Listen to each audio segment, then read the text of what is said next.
वसुदेव सुतं देवं कंसचाणूरमर्दनं देवकी परमानन्दं कृष्णं वन्दे जगद्गुरुं। सर्वोपनिषदो गावो दुग्धा गोपालनन्दनः पार्थो वत्स सुधीर्भोक्तः दुग्धम गीतामृतम हत। बोलिए कृष्ण कन्हैया लाल की जय। अकारण करण करुणावतार भक्तवांछा कल्पतरु पीतांबरधारी श्री श्याम सुंदर, जिनकी असीम कृपा से आप और हम बड़े ही पवित्र भाव में बैठकर श्रीमद् भगवद गीता के प्रथम अध्याय 18वें श्लोक का दर्शन, चिंतन एवं निधिध्यासन करने के लिए एकत्र हुए।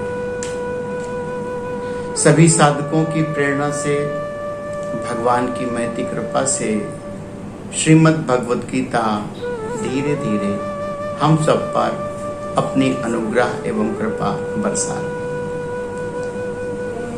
भगवान की कृपा ना हो तो इस संसार का कोई भी छोटा बड़ा काम करना बहुत कठिन है। संसार के किसी भी कार्य को करने के लिए भगवान की कृपा का होना परम आवश्यक है। अब हम कैसे जान पाएंगे कि भगवान की कृपा हो रही है? साधु संत कहते हैं, जिस कार्य को करने से मन को संतुष्टि मिले, हृदय आनंदित हो और करने के बाद कोई पश्चाताप न, वह कार्य ईश्वरीय विधान से ठीक माना जाता है। श्रीमद् भगवद गीता के श्लोक उच्चारण करते समय हम सब परमात्मा का विशेष ध्यान करें। आज एकादशी का दिन है। आज मोहिनी एकादशी है और भगवान विष्णु ने जब देवासुर संग्राम हो रहा था, उस समय देवताओं की पराजय को देखते हुए समुद्र मंथन का सुंदर उपक्रम करवाया था। उस समुद्र मंथन में भगवान ने देखा कि दैत्यों ने देवताओं पर अपना अधिकार जमाने का प्रयास किया, तो देवताओं को निर्देश देते हुए भगवान ने कहा कि जाओ, तुम सब व्यक्ति मिलकर समुद्र मंथन का प्रयास करो। देवता और दैत्य मिलकर समुद्र मंथन करने लगे तो वहां धन्वंतरी महाराज प्रकट हुए, जिन्होंने अमृत कलश को देवताओं को देना चाहा, लेकिन देवताओं के जगह पर वो दैत्य लोग आ गए और उन दैत्यों ने उस अमृत कलश को प्राप्त कर लिया। जैसे ही उन दैत्यों ने वो अमृत कलश को प्राप्त किया तो भगवान को ऐसा लगा कि यह तो अनर्थ हो गया। भगवान ने देवताओं पर कृपा करने के लिए मोहिनी अवतार बनाया और उस मोहिनी अवतार के कारण यह एकादशी का दिन था, तो भगवान को आज मोहिनी एकादशी के नाम से व्रत किया जाता है, पाठ किया जाता है और पूजा की जाती है। आज मोहिनी एकादशी की तिथि पर आप और हम मिलकर श्रीमद् भगवद गीता का श्लोक पाठ करेंगे तो निश्चित ही हम सबको सायुज्य मुक्ति एवं वैकुंठ की प्राप्ति। आज त्रिस्पर्शीय एकादशी है, जिसमें प्रातःकाल एकादशी, मध्याह्न और रात्रि तक द्वादशी और रात्रि के अंतिम पहर में एकादशी का, द्वादशी का और त्रयोदशी का स्पर्श होते हुए यह पर्व मनाया जाए। संत कहते हैं कि एक बार अपने जीवन काल में दुर्वासा ऋषि के कोप का भाजन हुए राजा अम्बरीश ने यह व्रत धारण किया था और इस व्रत को करने के लिए वह मथुरा पधारे थे। तो ऐसे पुण्य पर्व में आप सब लोगों ने भगवान श्री कृष्ण, भगवान विष्णु का स्मरण, भजन और पूजन करने का मन बनाया है। आप बहुत ही भाग्यशाली। आज के दिन श्रीमद् भगवद गीता का प्रथम अध्याय का 18वां श्लोक सुनने का मन श्रीमती कृष्णा सिंह लखनऊ से, उन्होंने अपना निवेदन श्रीमती रेखा श्रीवास्तव जी के पास भेजा था। तो यह श्लोक उनके परिवार को समर्पित है। उनके परिवार पर भगवान नारायण असीम कृपा करें। आज मोहिनी एकादशी के दिन उनके परिवार को खूब मंगल आशीर्वाद, उनका घर परिवार सब श्रेष्ठ रहे, धन से भरा पूरा रहे, धर्म से भरा पूरा रहे। आइए श्रीमद् भगवद गीता का यह श्लोक एक बार हम पाठ करते हैं और एक बार आप लोग पाठ करते हैं। तो यह श्लोक पाठ करने से हमारी दैविक और भौतिक उपलब्धियों को प्राप्त होना और प्राप्त सब कुछ हमारे पास धन, वैभव, ऐश्वर्य चिरकाल तक संरक्षित रहे, ऐसी भगवान नारायण के चरणों में प्रार्थना है। एक बार हम उच्चारण करेंगे और एक बार आप सबको उच्चारण करना है। संजय भगवान श्री कृष्ण की प्रेरणा से धृतराष्ट्र को सेनाओं के बारे में ज्ञान दे रहे हैं। द्रुपदो द्रौपदेयाश्च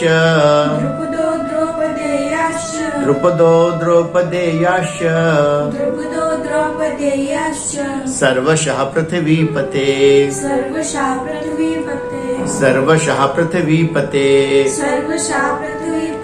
सौभद्रश्च महाबाहु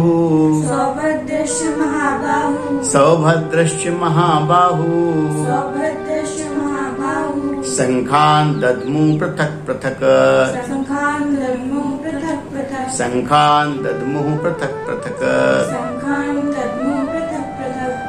भगवान श्री कृष्ण जिस ओर हैं वह पांडवों की सेना है और जिस ओर भगवान होते हैं उस ओर विजय निश्चित हो जाती है। संत कहते हैं यतः कृष्ण ततः विजय।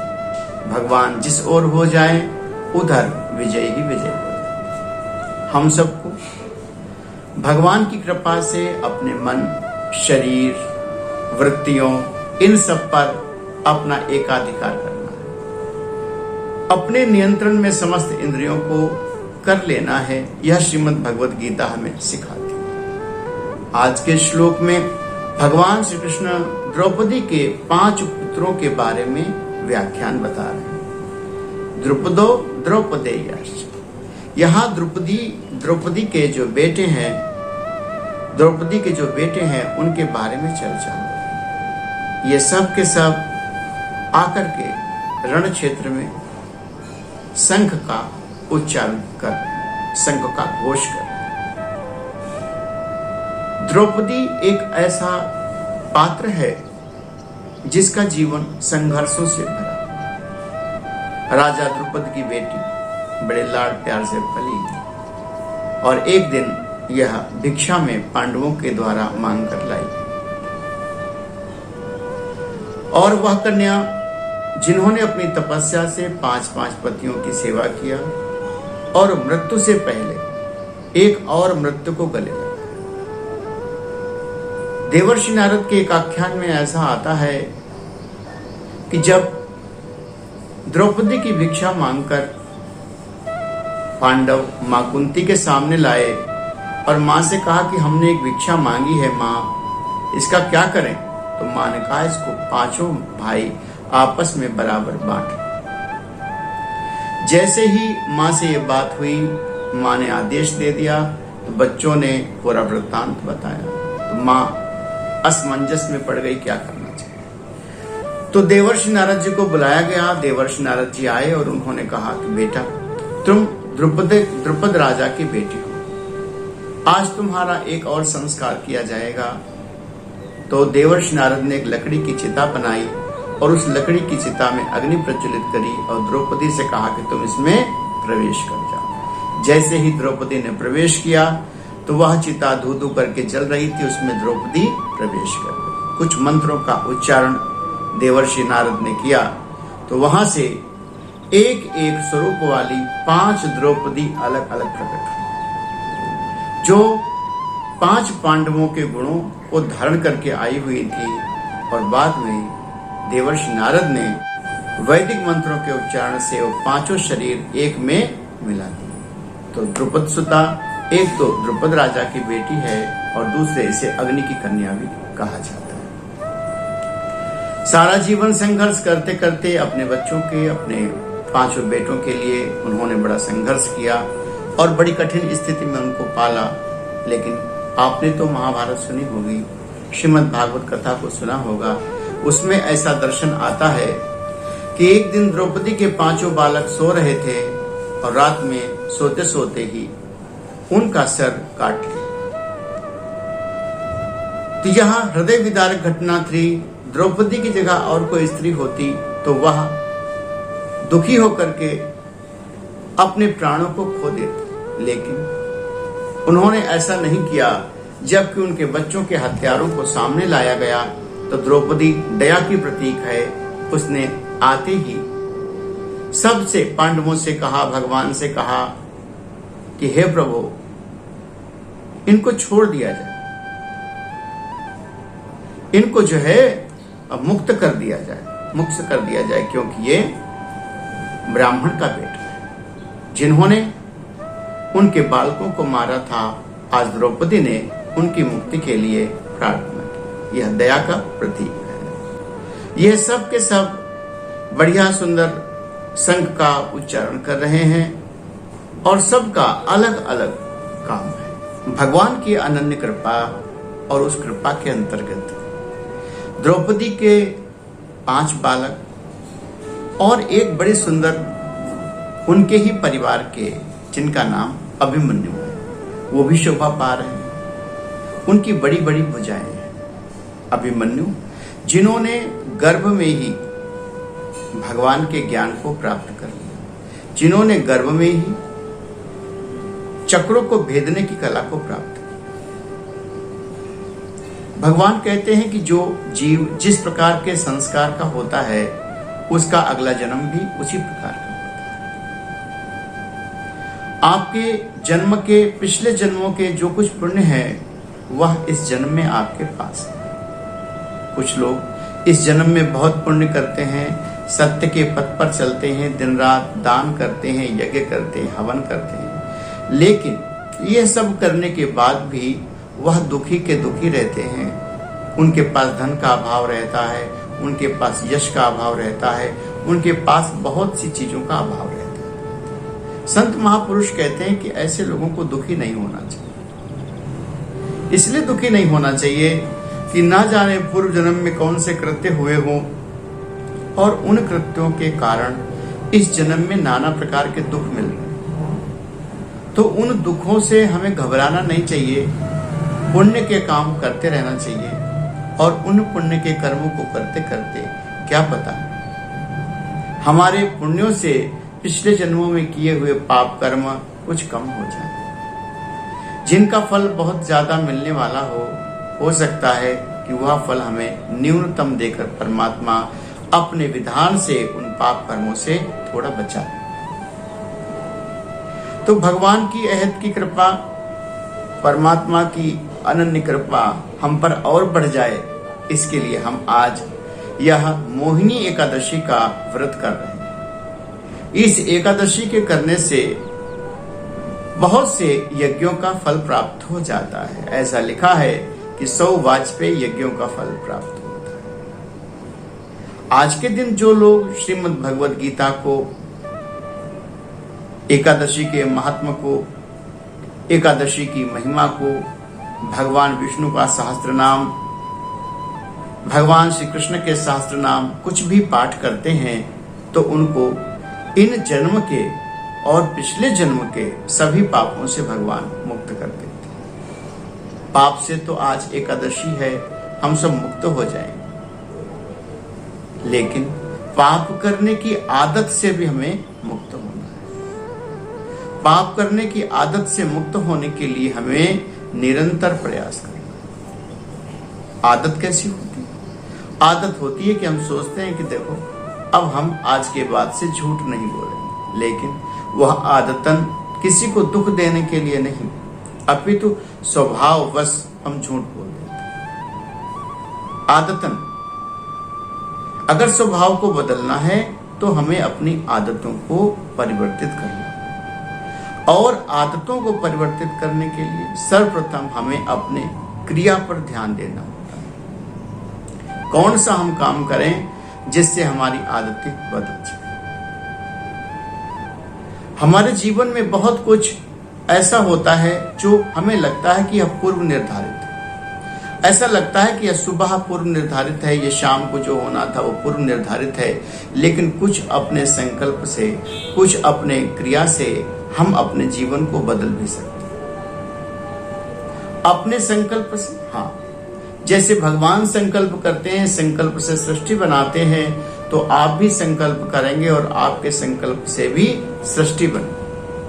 हम लोग सोचते हैं कि हम संकल्प करेंगे, संकल्प से सृष्टि बनेगी। हाँ, बिल्कुल, आपके संकल्प से सृष्टि बनेगी। एक व्यक्ति था और वह कभी कभी बाजार जाया करता था। तो बाजार जाता था तो क्या देखता था कि एक महिला बड़ी क्रोधी स्वभाव की थी। वह अपने किराएदारों के साथ, दुकानदारों के साथ, फल बेचने वालों के साथ दिन भर झगड़ा करती रहती। तो यह व्यक्ति जब उधर से निकलता तो रोज सोचता कि इसको ना हो तो मारा जाए, कभी कभी सोचता कि इसको जान से मार दिया जाए, यह सोचकर चला जाता। फिर सोचता हमसे क्या मतलब। ऐसे करते करते 1 वर्ष हो गया और 1 वर्ष के बाद एक दिन दैव योग से वह स्त्री उसे टकरा गई बाजार में और उल्टा सीधा कहने लगी। यह व्यक्ति ने आओ देखा ना ताओ, उसको धरती पर गिरा दिया और गला दबाकर उसे मार डाला। वह मृत्यु को प्राप्त हो गई। पुलिस पकड़ करके ले गई। पुलिस ने पूछा तुमने क्यों मारा? बोले हमारा मारने का कोई भाव नहीं था, कोई इच्छा भी नहीं थी। संतों से पूछा तो संतों ने पूरी बात समझी और बताया कि बेटा, जो 1 साल से तुम अपने मन में चला रहे थे, मिल जाती तो इसे मार देता, मैं मिल जाती तो उसे मार देता, यह संकल्प चलता रहा और संकल्प जब मजबूत हो जाता है तो थोड़ी क्रिया करनी पड़ती है। उस थोड़ी क्रिया से ही वह संकल्प पूरा हो जाता है। और कभी कभी आपके संकल्प से सृष्टि अपने आप बन जाती है। जो आप नहीं चाहते, जैसा आपके मन में नहीं है, वैसा आप विचार क्यों करते? एक भक्त का फोन आया था कि गुरुदेव, हम दिन रात सोचते हैं कि बुरे विचार ना आए, बुरे विचार ना आए, इसका कोई उपाय नहीं मिल रहा है, दिन भर बुरे विचार ही आते हैं। ऐसा मन में क्यों आता है कि मैं कहीं मर ना जाऊं, परिवार वालों को कोई दुख ना हो जाए, कोई शोक ना हो जाए, ऐसे बार बार उल्टे विचार क्यों आते? क्या करें हम जो हमारे भीतर उल्टे विचार न हो? तो जिनके भीतर भी उल्टे विचार आते हैं, दुखद विचार आते हैं, बार बार नेगेटिव बातें आती हैं, उनको एक ही साथ आप एक जगह पर बैठकर मन लगे ना लगे, आप भगवान कृष्ण का, भगवान शिव का, दुर्गा का, जो आपके गुरुदेव ने आपको मंत्र दिया हो, उसका उच्चारण कर करके जाप करें। एक जगह पर बैठकर 11 माला आप करें और ऐसी 11 मालाओं के 5 क्रम भर दिन में करने हैं और 5 दिनों तक करना है। 5 दिन के बाद आप क्या देखेंगे कि आपके मन में जो बुरे विचार आ रहे थे, वह विचार समाप्त हो जाए। 11 माला एक बार में करनी है और 5 बार यह क्रम करना है। आदमी सोचता है कि कोई छू मंत्र हो जाए और उस छू मंत्र से हम अपने आप ही सब कुछ पा जाएं और मुक्त हो जाएं। भगवान कहते हैं कि यह विचार, यह बीमारी किसी और के मन में हो तो वह ठीक करे।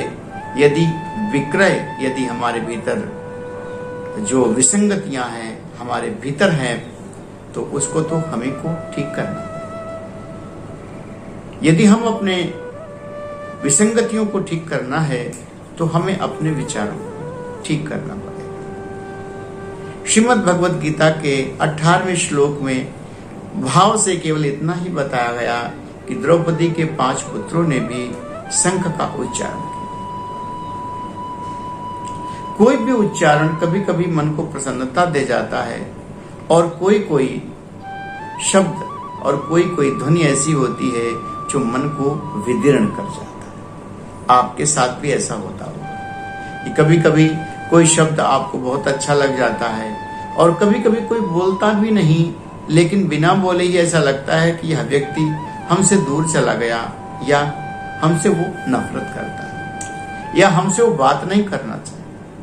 जब कभी मन में ऐसा हो तो हमें अपने एकांत में बैठकर भगवान के नाम का जाप करना चाहिए। भगवान के नाम से जाप से बड़ा कोई साधन और नहीं। और यदि आपको लाभ ना मिले तो आप इस माला को करना बंद कर देना। हमारे कहने से आप 40 दिन तक 11 माला सुबह और 11 माला शाम को भगवान के नाम की करें। और उच्चारण कितनी जोर हो जो हमारे कानों को सुनाई हो, बहुत जोर ना हो और बहुत धीरे भी ना हो। ऐसा उच्चारण आप करेंगे और जब आपके 11 दिन बीतेंगे तो आपके मन में अथाह शांति प्रकट हो जाएगी। ऐसी शांति जिसकी आपने कल्पना नहीं की। लेकिन हम लोग क्या सोचते हैं, हो जाए। जब तक हम क्रिया ना करेंगे, आप देखो छोटा सा काम है, जब तक हम बिजली का बटन नहीं दबाते तब तक पंखा नहीं चलता, और जब तक पंखा नहीं चलता शरीर को ठंडक नहीं मिलती। जब तक हम भोजन नहीं करते, मन को तृप्ति नहीं मिलती, तो बिना करे कैसे हो जाए। और आप यह ना सोचो कि मन लगेगा तभी करेंगे। बिना मन से घर के सारे काम करते हैं कि नहीं करते। दुकान जाते हैं, महिलाएं घर में कपड़े धोती हैं, भोजन बनाती हैं, सब दिन मन नहीं लगता। बिना मन के ही पूरा काम करना पड़ता है। किसान खेती में पूरा काम करता है, दुकानदार दुकान में पूरा काम करता है, नौकरी करने वाले नौकरी में पूरा काम करते हैं। तो हमें यदि भगवान के भजन के 11 माला करने हैं, उसमें यह विचार करें कि मन लगेगा तब करें। आज छोड़ो कल कर लेंगे। भोजन के बारे में भी आप यह सोचें कि आज छोड़ो कल कर लेंगे, तो घटना क्या घटेगी। आपका शरीर बलहीन हो जाएगा, कांतिहीन हो जाएगा। ऐसे ही भगवान के नाम के जप को अगर हम छोड़ेंगे तो हमारा चेहरा कांतिहीन हो जाएगा, हमारी बुद्धि तेजहीन हो जाएगी, हमारा हृदय भावहीन हो जाएगा। तो हमें अपने शरीर को बड़े ही पवित्र भाव से, आदर भाव से भगवान के भजन में लगा दें और कोई काम शेष करना ही नहीं। केवल एक ही काम करने हैं। भगवान शिव कहते हैं कि देखो, राम ही केवल प्रेम प्यारा, जान ले जो जान लिया। भगवान के नाम के जप के सिवा दुनिया में शेष कोई ताकत नहीं। और जब से श्रेष्ठ ध्यान है। जब आपका मन 11 माला की जाप में नहीं लगता। अब आप पूछोगे कि हाँ जाप में मन नहीं लगता। हाँ नहीं लगता। 2 बार राम राम करते फिर मन बाजार में दौड़ जाता है। इसलिए दौड़ जाता है कि आपकी आंखें बंद। संतों ने कहा कि जब जाप करें तो आपकी आंखें आधी खुली और आधी बंद होनी चाहिए। अर्धमिद गोचर। आधी आंखें खुली और आधी बंद, और जहां आंखें जा रही हो वहां पर एक दीपक जलाकर आप रख लें। उस दीपक को देखते रहें और भगवान के नाम का उच्चारण करते रहें, भगवान की छवि का स्मरण करते रहें। और कोई समय ऐसा आए जब जाप करते समय करते करते आपका हृदय भर जाए, गद गद गिरा नयन बहा, आंखों से भाव के आंसू गिरने लगे। ऐसा भाव हमें 5 दिन तो लगातार करना है, हमारी वृत्तियां शांत हो जाएंगी। और आज तो एकादशी का दिन है, तो जितना अधिक बन पड़े उतना जाप करना चाहिए, और जितना कम बन पड़े उतना कम भोजन करना चाहिए। फलाहार बहुत कम से कम करना चाहिए। आपका मन अच्छा हो। बस इसी भावना के साथ आज श्रीमद् भगवद गीता का यह 18वां श्लोक श्रीमती कृष्णकांति सिंह लखनऊ से उन्होंने भाव व्यक्त किया। उनके परिवार को एक बार खूब खूब आशीर्वाद देते हुए हम और आप आनंद के साथ जीवन व्यतीत करें, भगवान से ऐसी प्रार्थना करते हैं। प्रभु कृपा आपके ऊपर बरसती रहे, यही भावना के साथ यह आज का क्रम यहीं तक। अगले सत्र में हम फिर आपसे मिलेंगे। बोलिए वृंदावन बिहारी लाल की जय।